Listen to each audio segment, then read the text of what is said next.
And well, hello. Welcome everybody to my hotel room in Portland, Oregon. Contrary to popular belief, it is not war ravaged here. It is just lovely.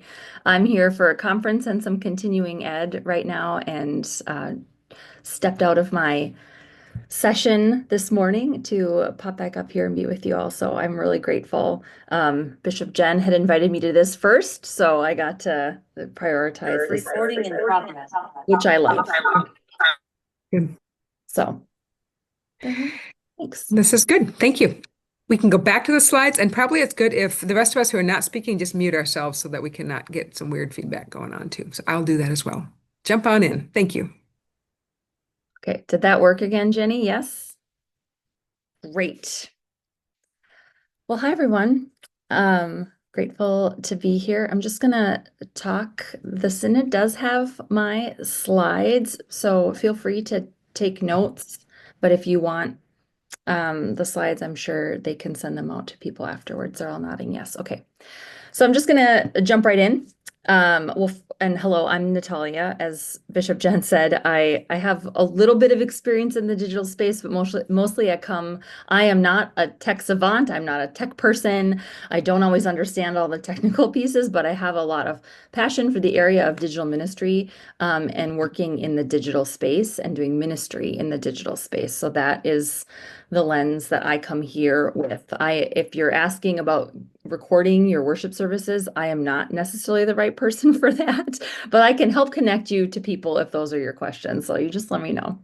Um, I'm just going to start by a general overview of what digital ministry is actually. So, to me, digital ministry is any ministry in the digital space that utilizes digital media and platforms to engage people. So, whatever that means.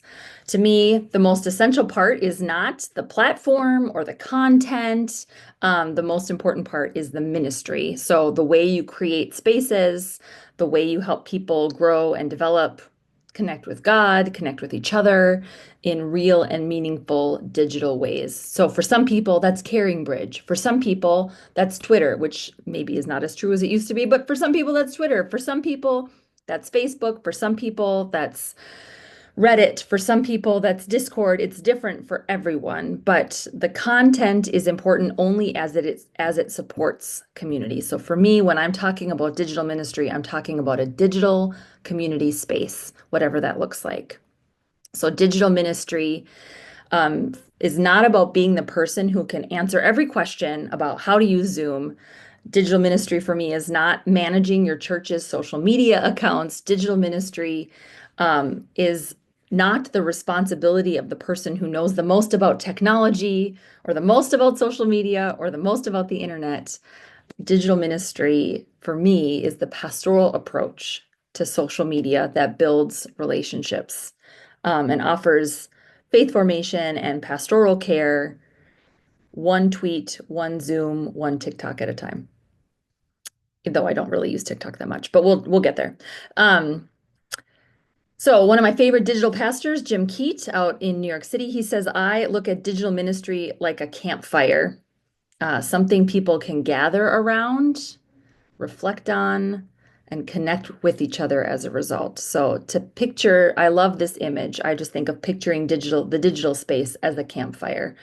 The point is not the campfire, but the experience you share around the campfire, right? The way it forms us and allows us to be each other in that space. So that's what I think of as digital ministry. Um, so I would love, we're going to engage. You can share in the chat. You can raise your hand. I'm not going to put us into groups because we don't need to do that. Everybody panics when we put ourselves into tiny groups, so we don't need to do that.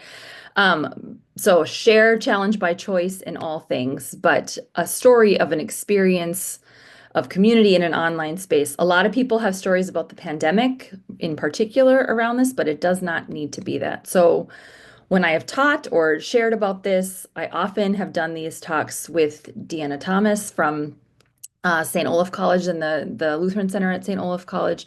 She often shares her story of caring bridge in the digital space as a lifeline for her when she was going through cancer treatments to not want to be in person with people. It was too overwhelming for her to connect with people, to be overwhelmed when she went to a physical space because people cared about her, but it was a way she could share her journey and retain some distance, but also retain her community at the same time. So there's a recognition there of some distance and also some connection that I think is really interesting. For me, um, for my community online, I have a very active Marco Polo, which is an asynchronous video chat with a group of four other clergy colleagues, and we save each other every single day. I think we experience real community. We talk about ministry and parenthood and marriage in that space. It's asynchronous, which means it's not happening at the same time. So we're chatting with each other and we're seeing each other's faces and we're seeing each other, hearing each other's lives and stories, and we can respond when we have time and not always in the moment. And it has saved my ministry life. It has saved my relationships. It has been a dose of truth and a dose of compassion right when I need it every time. We laugh, we cry, we do all the things together. So that's mine. Would anybody like to share one of those? If you have one. If you don't, it's okay. But if anybody has one, would love to hear. You can raise a hand or you can just start talking. That's also fine. I was thinking about times when I had really little kids and church was really hard and overwhelming, and evening church and bedtime didn't work, but I needed it. And I can't remember if it was Ash Wednesday or Good Friday service, but I just remember like putting the kids to bed and sitting in front of my laptop and being like, oh, I needed this so bad. So Yeah.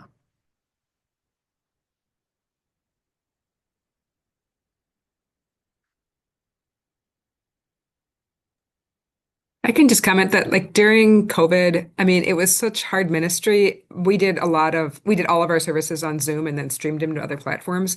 But to lead worship, like a big service, but on Zoom, um, it was an amazingly intimate time for a lot of our parishioners. And I know some churches really struggled with that and it was hard. And there was a lot of beauty and goodness to it. And so I have a like, oh, and wow, that was really powerful. That experience. And I think for us, the Zoom platform was part of it that really made it powerful. So it's weird, but it worked.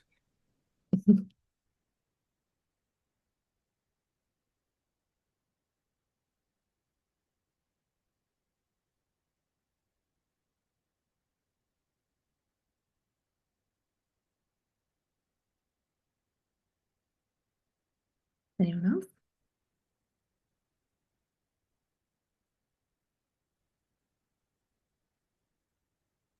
Jill put one in the chat. Thank you. Do you want me to read it? Yeah, that would be great.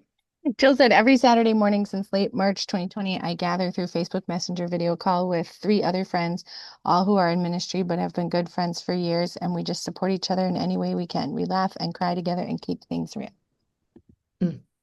Thank you, Jill. Yeah. So I often think we tend to think of digital ministry as something we only did during the pandemic. But I would like us to just put a pin in that for a second and wonder a little bit together about what it looks like to continually do digital ministry. We all have a digital presence and we all have time we spend online, unless we are completely taking a fast or a break from the digital space. We tend to engage with it quite regularly, most of us. There are statistics right now that say Americans, but adults over the age of 18, particularly the age of 18 to 35, spend an average of 8 hours a day online.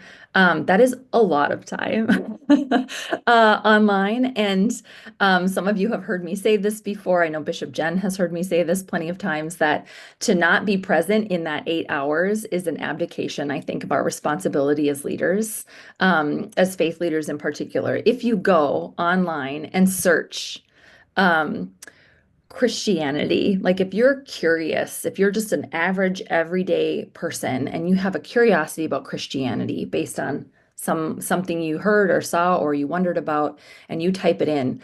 There are tons of videos. I would challenge you to do that exercise on your own. It's not great, I'm going to warn you. But you get tons of videos, tons of TikToks, tons of reels, tons of YouTube hits about faith and theology, and almost none of them are the theology that we hold dear as Lutherans, this theology of grace that we hold so dear. And so I just believe that one of my passions is to flood the zone. I don't consider it competition. I'm like, we should be out there. I don't think it's taking people away. It's giving people good theology. So there's me getting a little ahead of myself. So um, one of the biggest questions I get when we have this has been a pushback I've gotten from some leadership, not Bishop Jen, thank God, but thank the Lord for Bishop Jen. But I will just say from other leaders, some pushback I have received is digital ministry incarnational, right? So I've something along the lines of our theology at its core is incarnational. So before we go any further, I just want to get this out of the way and say the answer to this is yes. Digital ministry is incarnational. So right now, wherever you are, camera on or off, I just want you to take your hands and put them on your arms and shoulders. Do you have a body right now? Yes, you have a body. So you are in a body. You don't lose your body when you are in a digital space. You don't become pixels. You are a person right now, just where you are. And the other people who are on this video chat also have bodies and are also still in their bodies in this digital space. We don't become unembodied because we aren't in the same physical space at the same time. The answer to is digital ministry incarnational is yes, it absolutely is.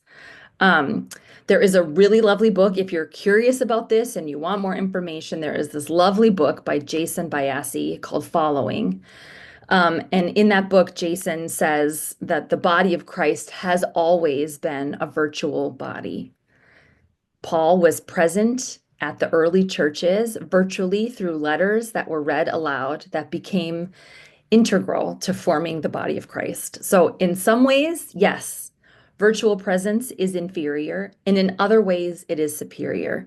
I think it's really important to name that uh, it is not one is better than the other. There is not a moral judgment placed on the digital space. It just is. It just is there. And either we ignore it or we are present in it. And right now, putting it at a distance, saying that it is other and giving the physical spaces we gather in a higher priority tells people something about what we believe. And that and I think that is not a good message that we are sending when we abdicate our responsibility from being present in those spaces. So the church has always been virtual in some ways. It has always leaned into non-physical presence with each other. Um, my big One of the things I've said very regularly is we believe at the communion table that God is present across time and space, but not the internet. Like, is that possible? Do we really believe that about God? I believe God shows up across the digital spaces as much as any other way. So when COVID was in the worst of COVID and we weren't allowed to be with people, we blessed people who were dying over iPads and telephones and through curtains and rooms we couldn't attend. And I believe God was present across those moments just as much as when I'm sitting, putting my hand physically on somebody who needs a blessing. And maybe some of you have experiences like that as well, where you've really experienced a powerful phone call, a powerful FaceTime where it has done something to your relationship or you have created space for God to show up. When two or three are gathered, it doesn't say where in that text. It just says, where two or three are gathered in my name, I am present. And so here God shows up across all these ways we are present with each other. Maybe you've heard this quote before, this beautiful poem from Teresa of Avila, Christ has no body but yours. You can read it. You can read it. It's on your own. Maybe you've read it before. This is true no matter where you are, but there has also been a modern retelling of this by Meredith Gould. Christ has no online presence but yours. So think about it in the same way as this previous poem.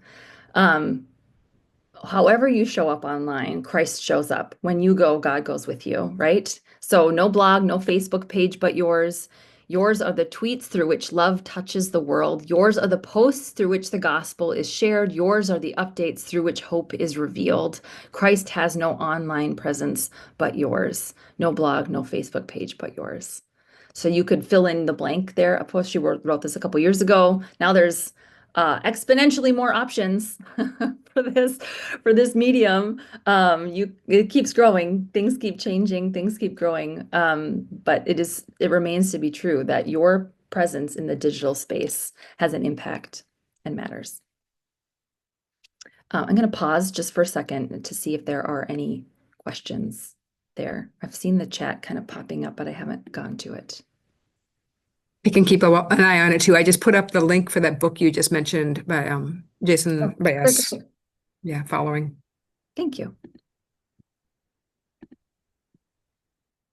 Okay. I'm going to have us do this little fun exercise here. So if you have a piece of paper on you, I think some of you are taking notes, great.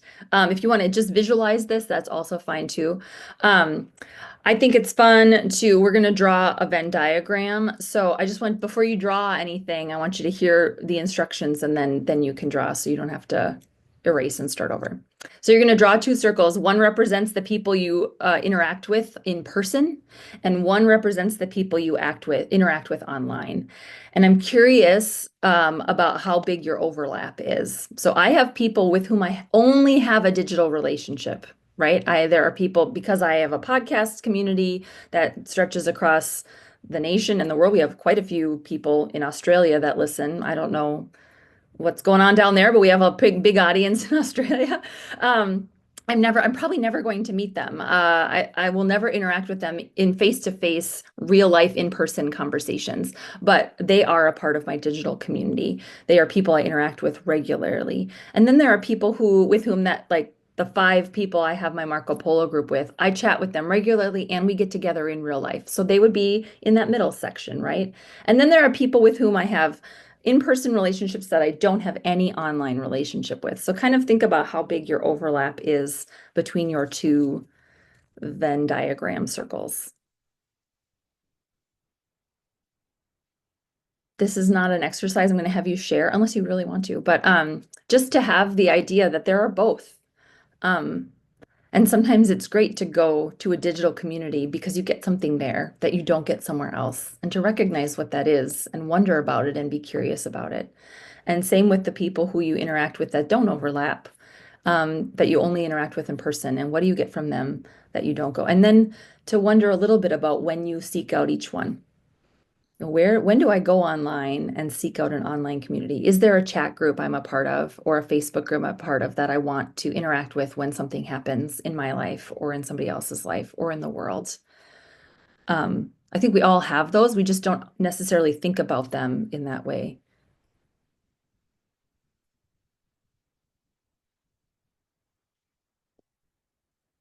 Just like our own community is not found in one or the other, right? And there's overlap. And in some ways there's overlap, in some ways there's none at all. Ministry, I think, is the exact same. And I want us to think about ministry in the same way that we think about our online life and our in-person life, right? Sometimes the ministry we do is for both, and sometimes it's just for one or the other. In the same way, it is not good or bad, it just is. Like, we are allowed to have ministry in the digital space, and it is for them and them alone. And sometimes we are allowed to do ministry for in-person spaces, and it is for them and for them alone. It does not make one better or worse than the other. It just is.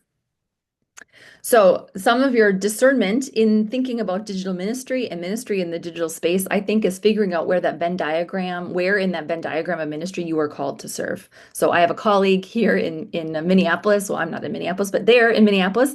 And he has said to me, he just thinks digital Bible studies and book studies are exhausting. He just highly dislikes them. He finds them to be soul sucking in his life. He just says, it's not that I don't find it valuable, it just drains the life out of me. And I'm always like, send them to me. I'll do it. I love an online Bible study. I I will do this with your people and I will love it and I will send them back to you. I'm not stealing sheep. I'm sending them back to you. I don't want them in my congregation. I want them in your congregation, but I am happy to share this ministry because I find it important and I don't want something soul sucking for a colleague. I want something that's life-giving. So we don't all one of my little side soapboxes, if digital ministry is my main soapbox, my side soapbox is that pastors do not have to be generalists. We are told that we are supposed to be generalists. I just don't believe that at my absolute core. We don't all have to do all the things. We don't have to do everything kind of okay. We can choose to do a few things and do them very well. And we can share our resources and our leadership across churches for the sake of the Big C church. And I think the digital space is the perfect time to do this, where not every pastor has to do all the digital things, but we can find colleagues who love doing this, who want to do it, and encourage them to do it and support them to do it. So not there aren't 50 pastors doing a book study on the same book with their own people, but you can send them all to one book study, and the book study becomes more life-giving and more valuable because we have more perspectives from more congregations in the mix. So, yes, that is a soapbox. Oof. So here's some points of tension. Here's my little Slack dumpster fire because there are some things happening in the online community that are difficult for people. So I'm just going to name 3 of them right here. I think the 3 biggest points of tension for digital ministry are sacraments, the current state of digital spaces, which is the dumpster fire emoji. I think the dumpster fire is not as cute as that in real life, but there it is. And a little moment to talk about AI as well. Digital sacraments have been controversial across the denominations, across the ELCA. I find them to be not controversial. I think it is very faithful to do sacraments for people who have requested it. So during the pandemic, the Cafeteria Christian community did do the podcast that I have with Pastor Emmy Kegler. We did digital communion services on occasion because people weren't going into churches and they were not receiving communion, and it mattered to them to receive it. And so often I think people, they think the argument is they're either going to come to church or they're going to come to church and get the thing they want, or they're going to get it in the digital space. And that is not true. The actual choice is I'm going to get it in the digital space or I'm not going to get it at all. That is what a lot of people's experience of the digital space is. They're not going to walk into a building. There are a lot of people who have chosen to not come into a church and they will not come into a church. And so for them, my question is, what are we doing? How are we welcoming them? How are we engaging with them? If a sacrament is the tether that holds somebody to the body of Christ, then I think we deserve to offer that to people however we can. So I happened to be pretty passionate about this. I know that not every person in leadership agrees with me, and that's all right. I'm grateful that Bishop Jen does agree with me on this, and I don't feel scared saying it in a digital space where she is also present in the room. But I know there are other places where people have big disagreements about that. I think withholding sacrament is not what I'm called to do. I'm just not called to withhold sacraments from people. So I'm happy to talk more about that if anybody wants to push on it or have some conversation, but I'll leave that there. The current state of digital spaces is kind of ick for a lot of people right now. It is very difficult to be there. It is full of slop. It is full of fake pictures, fake news, fake stories, ads, lots of garbage is just hanging out online. And so I know there are a lot of people choosing to leave digital spaces intentionally. So again, I think there's a danger here if we haven't created images of what we do as Lutherans, as ELCA congregations, as worth checking into, then we have lost people as they leave the digital space, which might be our only tether. They're not walking into our churches. So to commit to being there, whatever that looks like, to consistently or on occasion put out beautiful statements about what our faith says in this particular time and place, I think does really matter. To take a stand, to have some moral clarity and courage in moments where people look to faith leaders for what they need to be doing or where they need to be going. I think it matters that we as faith leaders put ourselves out there in the digital space, even though it does, I understand very much, open us up to things that we do not want to receive. So it is not an easy place to be, and I understand that people are stepping away, but I think having glimpses of what we believe and our beautiful theology, which has so much to say in this time and place, out in the mix of all this stuff that is saying something different, is really hopeful and important that we stay engaged. And then lastly, AI. I'm happy to share, my congregation that I currently serve at wrote what did I call a policy? There it is. Oh, I'm losing words. That we wrote a policy on our AI use, recognizing that it's not going anywhere, and how do we offer our perspectives on it, wondering what it looks like. How do we, as a congregation who cares about climate justice and climate change, use AI responsibly? Do we use AI responsibly?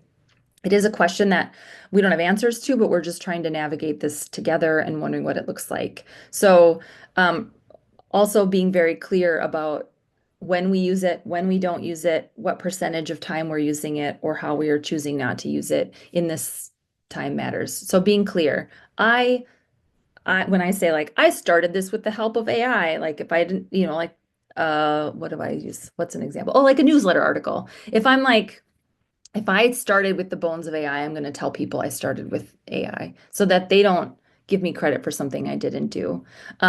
Or I'm making a moral clarity stance for myself to say, I'm not going to use AI for whatever reason, but that you're communicating that. AI is tricky. My spouse works in tech. He loves AI. He thinks it's wonderful. He thinks it's wonderful. We have lots of very interesting conversations about this at the dinner table because we don't necessarily agree about its use. But it is not going anywhere, and it is getting more. It's getting better, unfortunately, or fortunately, depending again which side of the argument you are on, which side of the dinner table at my house you're on. It is not going anywhere, and it is getting better. So we do have to have conversations about it that are honest and hold something about who we are as people of God and people of faith in the mix as well. Okay. I have a couple of questions for people to think about. And you can reflect on your own. If anybody wants to answer it out loud, feel free to do those as well. But as you're doing your own discernment around the digital space, just making quick lists of these questions. So the first one, what are some ways your faith community utilizes digital technology for ministry? So just whatever community you're attached to, what are some ways you use digital technology, any technology, but digital technology for ministry? So if that's, we stream to Facebook, we post reels, we do social media posts about sermon series or sermon or worship services, any of that stuff. What are some ways your faith community uses it? Do you want to use more? Do you want to do less? Do you want to change it? Thinking about that is helpful. And then the second question I would wonder is, how is your use of digital technology enhancing your mission as a congregation? And how is it challenging the mission of your congregation? How is it, I don't want to say enhancing, I don't want to say minimizing, but how does it harm? It's maybe too strong of a word, but how does it challenge your mission? Maybe is just the better one. It can do both. And so we can't talk about ministry in the digital space without noting the shadow sides of what it can do and what it cannot do, what is possible and what is harmful. I think it's both. So it's important to sort of take some time to reflect on this and wonder. Does anybody want to share or ask any questions?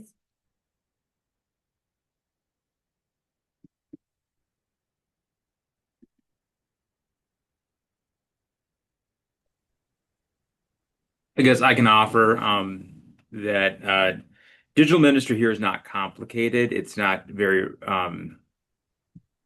robust or innovative. It's really just the live streams. for worship. Mhm. But our current counts are we have between 25 to 40% of our people worship online. And that's a primary way where they show up. And I think the shadow side of that is that because people know it's an option now, um, the space that we embody, those of us who are present, feels different. I would say in some ways it does feel diminished, especially when the service numbers get below a certain threshold. Mhm. And then it also, and I don't love that I'm cognizant of this, but also when the service gets below a certain threshold in terms of its population, it looks bad on camera. And that's a real thing I think about. No, thank you, Dan. That is real, real. That's yeah.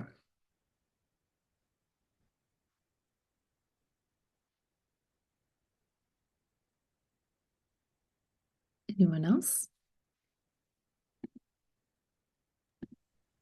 Can comment that sometimes uh, when things are being recorded, so things that are on camera often are recorded, it feels like things that live on forever and ever and ever, amen, in the kind of the bowels of the internet world can get really complicated and Hmm. can get sometimes dangerous, but just also it can cause more critique and feedback in ways that aren't always helpful. I would rather have a conversation about a tension or disagreement in real time, even online in real time with somebody, than I want them like coming back to me 2 years later about that thing you said such and such a time. And that feels, those are harder to deal with and harder to kind of navigate and often kind of feel like a time suck. And I don't always appreciate that. Yeah, I mean, I don't know if um the congregation where I'm currently serving, I did not write this policy or help with it. It was in place before I got there, but they had received some intense scrutiny from outside sources in years past, and so they have a pretty strong they remove videos of sermons and worship services after 2 weeks. They don't remain online forever. So I think it's a pretty good policy. It doesn't live there forever. Our admin hangs on to all of them forever. So if somebody does want to see them, they can send her a note and want to see this again. Yes, you can. I think that's great. I also happen to like that in terms of my preaching.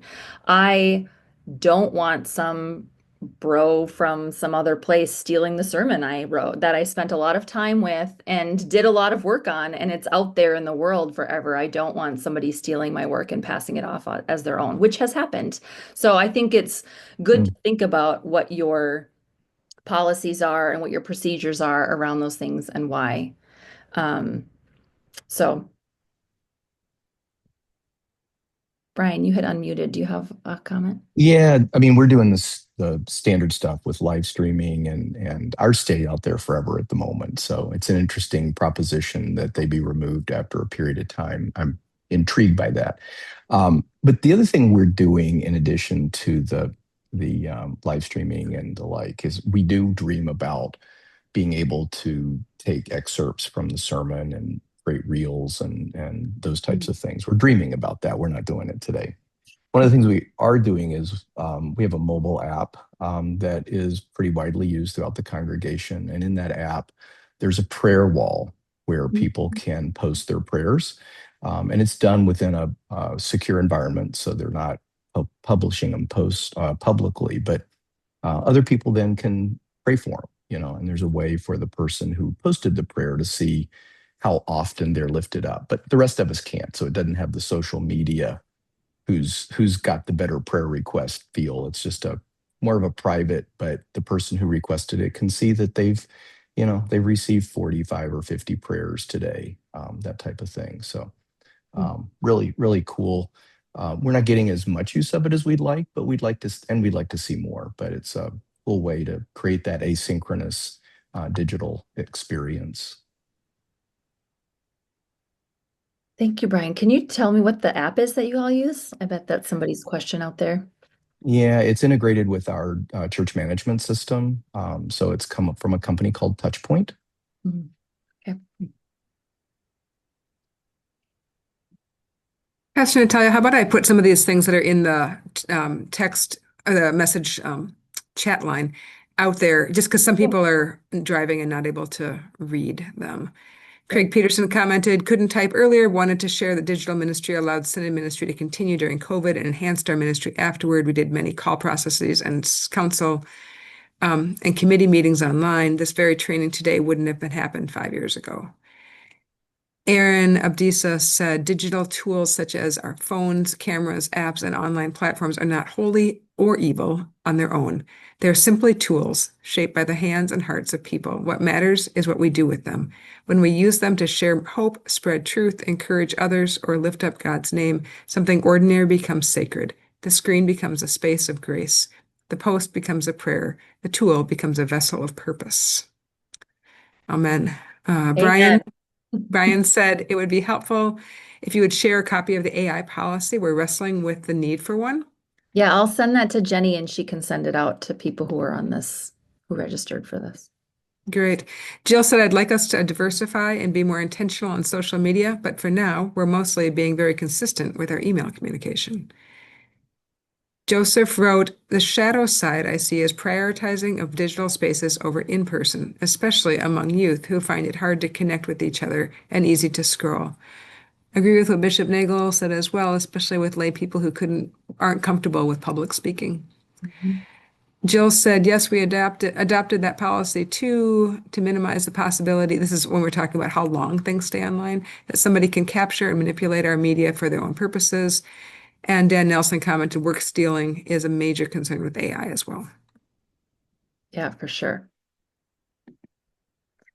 Yeah, thanks everybody for all those comments. I mean, there are a lot of, again, when you say digital ministry, it's so broad. I mean, it is so broad. It means like Zoom and it means streaming your services and it means like all the ways you show up online and all of those keep growing and keep getting, more and more complex. And so it is really hard to wonder. But I think when you ask that first question, what is digital ministry in your context? And then you can be honest about what that is. Like, the church that I attend when I'm not, when I'm in between calls or when I'm off on a Sunday, the church I attend, they do not stream their services and they are fine with that. They are fine with that. They don't feel like they are abdicating anything by not streaming. And there are other churches that do. I mean, Dan, having that big number of people joining and watching online, I have so many questions about that because is it synchronous or asynchronous? Like, are they watching at the time of worship or are they watching at a different time? That's super interesting. Some analytics have that information and some don't. If you have a huge number of people watching in real time from their homes, I think I've seen some churches experiment with digital engagement, that they have a person whose job it is on Sunday morning to be in the chat on Facebook or wherever you're streaming and engage with the people who are watching in real time. That I know, understand that takes people power and not all of us have that. But it is wondering like what we want to spend our resources on and how we want to do this. Brian, I have a person that I pay to cut parts of my podcast and put it online with quotes and all the things, like do that for me. Like I don't, it would take me infinite amount of time longer than it takes this 20 something. So I just feel like to find the right people and invite them to do it and pay them for their work, if it is, or find a volunteer who loves to do it and wants to give of that time and talent in your congregation. There are those options. I think there are ways we can engage online that really matter. And that if we have committed ourselves to this is what digital ministry means for us, and we've decided that's what this is, then we double down on that and say like, okay, we have this big percentage. What we look like in this space matters. How are we going to double down on it? I mean, Dan, I just keep thinking that number is astounding to me. I don't think you're alone actually, but with that number, but it is like we should be talking about this. That's almost almost half of our congregation watching online is no small number. And recognizing what percentage of them I mean, to me, the question, and you can't answer this, so it's just, I understand that. This is a big question, but like what percentage of them, if you weren't streaming, would stream somewhere else or come to your congregation or not come at all, right? Those are like, they're one of those three categories. Um, I think the number of people that listen to my podcast that I have talked with about this, there are a lot of them who engage with the podcast who do not attend worship somewhere else. They just don't. This is it for them, and that has to be okay. And we have to be if I'm the only um, pastor they know, okay, then how can I minister to them in the way that matters? If this is the only church community they're a part of, how can we still minister to them when it matters? When they call on us and they say, I have not been in your church for 2 years, but I watch online all the time. Are you going to not be their pastor? Of course, you're going to be their pastor still. And so to recognize that what it means to be a pastor in this day and age has changed, but we can't ignore the digital space or sometimes make them feel like they are less valuable and less important because they are not showing up in person, right? I think some of the stories I've heard from people do feel like, well, we just need to stop streaming because if we stop streaming, then they'll come back to church, right? Like that. I'm sure some of you have heard that argument. We just need to not do that, and then they'll come back. And the question to me is like, will they? I'm not sure everybody will. And I'm not sure that's an experiment I would like to risk people on. I don't really want to do that harm work on people. I think I would rather offer them a place to remain engaged, like I said, a tether to the community. Natalia, are you familiar? The Pew Foundation did some research in the last few years on digital worship participation. And I Yeah. think one of the conclusions was that most of our online participants, worship participants, are people who are, quote, raving churchgoers already. And so they use it as a way to stay connected, not necessarily as a substitute. Now, we all experience that differently, but I do think we see it in our own experience. We know that there are people who use it as a way to stay connected when they can't be physically present. And I like to think in the grand scheme, that's where the majority of people are that view our live stream. But we don't know for fact. I'm just using, some data points that I've seen out there on the topic. Yeah, and I think we can do a little eighth commandment on this too, right? And like what is the best take, most charitable, grace-filled take we can give people who have chosen to worship online? It is not that they are lazy. It is not that they are, like our most charitable take is for whatever reason they cannot be with us, but they have chosen to be here anyway. And so how can we offer them the same kind of gracious and beloved community that we offer those who gather with us in person, right? And so and that will, I believe, truly, when we engage in the digital space and make them feel like they matter and they are a part of it and they are with us. I mean, even the simple turn of when you offer, you're standing at the communion table, you do the words of institution, and you look up at your camera and you say the body of Christ given for you and the blood of Christ shed for you to the camera, to the digital visitors, right? The digital participants, the digital worshipers. Um, that is that is a tiny change you can make that makes a huge difference. You're here, I see you, I know you're with us, right? I can't see you, I guess is not true. But to say like I can't see you, but I know you are here and you are a part of this thing we are doing together right now, right? You are a part of the table, you are a part of the meal. That can be enough for people. And I can tell you there was a Sunday I forgot to look at the camera and do it. Boy, did we hear about it. Like that's how you know, right? Like it matters. And it wasn't the like shamey. It was like you forgot, and I just want you to remember that we know. We know when you do it. We know we want you to know we're here, and we want you to know that like we want you to say that we're here. And so we do it and it matters. And so to ask yourself each week who's online, to give yourself I mean, it's worth, I think, it's a big enough deal to set aside a little time on Monday or whatever, if you don't work on Mondays, Tuesday, and to say who is online, who commented, who, emojied however they did, who participated, how might I engage them in a different and new way? How might I make them feel like they are a part of this community? So that they do feel like that tether is real and they're showing up, and it is not because they are lazy or they've decided coming to church is too much trouble. Um, I think of what Jenny said about young kids. Like sometimes it is too much to to drag your screaming child with you to church. It's just too much. Or they have, you know, done a diaper explosion right as you're walking out the door, and you're like, well, I guess that's it. Either I show up 20 minutes late or I don't show up. I guess I'll watch online. Like we can offer that grace for people and that space for people. And I think it's worth saying just because you've chosen to be online, you are not less than, and you are not less a part of this community of faith. You are still with us, and we see you, and know that you're here. Oh, I got a little soapboxy there. Sorry. It's okay. We follow the practice that you do about looking at the camera during that moment in communion. The other thing that we've gotten feedback on is actually around the sharing of the peace and Mm, making sure that we're intentional about looking at the camera at some point, or maybe even a separate or an additional sharing of the peace intentionally with the folks that are worshiping online.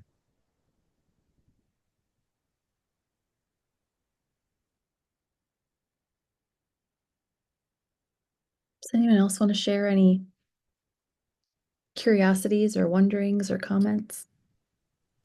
I think one of my biggest challenges is there's so many different ways that you can do digital ministry. There's so many things you can use, social media platforms you can be a part of, be on, and it's like no way we can do them all. And which are the ones that we really want to like hone in on and get good at. And because if you're not doing it well, if you're not doing it consistently, it's not worth it.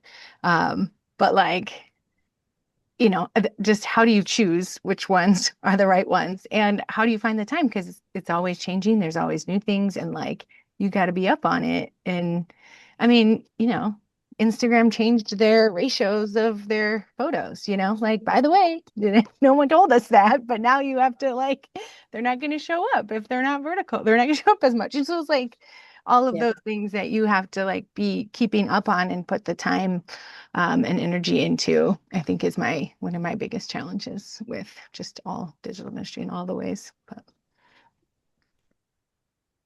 Yeah, I think that's very true. And again, like we are not generalists. We are not required to do all of the digital things. Like nobody can do that. I mean, I cannot spend that much time online. It makes me crazy. Like truly, I am a less good version of myself if I spend a lot of time online. So like I understand the need to not do everything and to not be a part of every opportunity there is available, but to choose the ones that matter, that have the most reach, where more people say they connect or engage. So even if your congregation has chosen not to stream, you could make an incredible WhatsApp group or Signal group if you want to be a part of the away from any of algorithms. You could create a group, invite people to join, show them how to join, and have an ongoing connection into your congregation, right?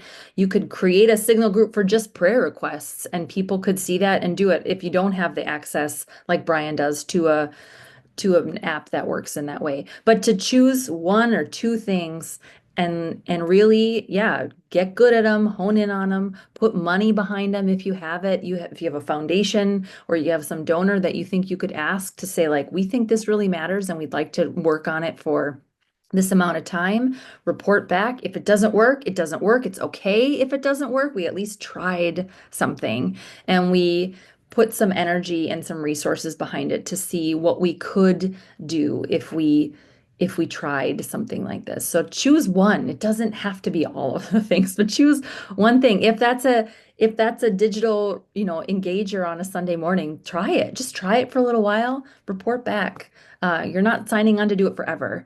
But just trying things in the digital space is enough. I would love us to flood the zone with good theology, and caring pastors, and and grace abounding in the digital space where those things are hard to find. And I would love us to just everybody trying different things and seeing what it looks like and wondering together how we do this thing this pastor thing or this faith thing in the digital space as well as in person. Especially because, again, 8 hours a day, y'all, that's so much time. That's so much time. It's so much time. So I know we want to value in person as the best, but like that's 1 hour a week and people are online 8 hours a day. Like that is a bonkers a wildly different a bonkers differential between those two. So to question together, to wonder as a community, whatever your community, your council, your leadership, whatever, to wonder where's the one place we can engage the digital community, the people who are here. How can we do that? How can we dig in a little more over the next 6 months or a year or whatever that looks like? It would be really interesting to see what that would be like. Pastor Natalia, I'm watching the time and knowing that we have just a few more minutes. Is there anybody who hasn't had a chance to share or that would like to share something else? Some have been adding to the chat line a little. I can read those, but if others have things to share, please do. We don't, Dan said we don't have well-researched numbers, but anecdotally, our online numbers seem to be mostly driven by those who are ill/elderly and people who are looking to come in person, but want to see what happens here before they attend. So that's a cool visitation or visitor kind of opportunity too.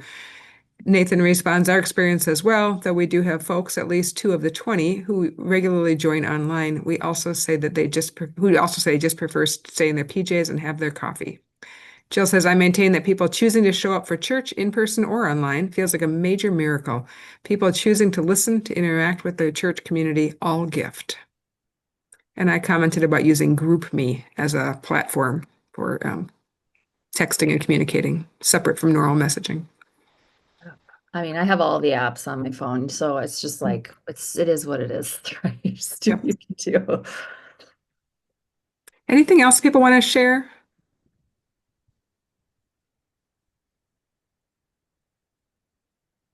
I'm also curious if there's other subjects that relate to this. Is kind of a more general digital ministry, but you really got us thinking kind of philosophically and theologically about it, and I really appreciate that, Pastor Natalia.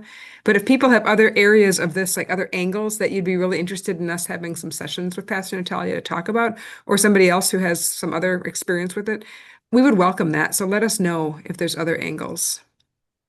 Yeah, I mean, I will just stand on this forever, but it is not a technology issue, it's a theological issue, right? That's what this really is, a theological issue. This is ministry in the digital space is not just about the technology, it is about our theology. And we are giving up this space, this 8 hours a day, to the worst theologians.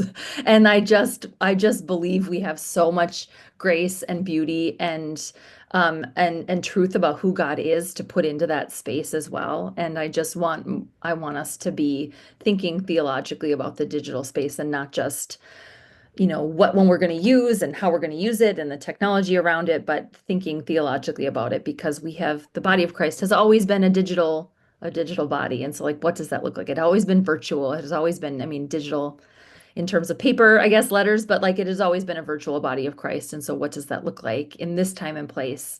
And how God shows up in this time and place really matters.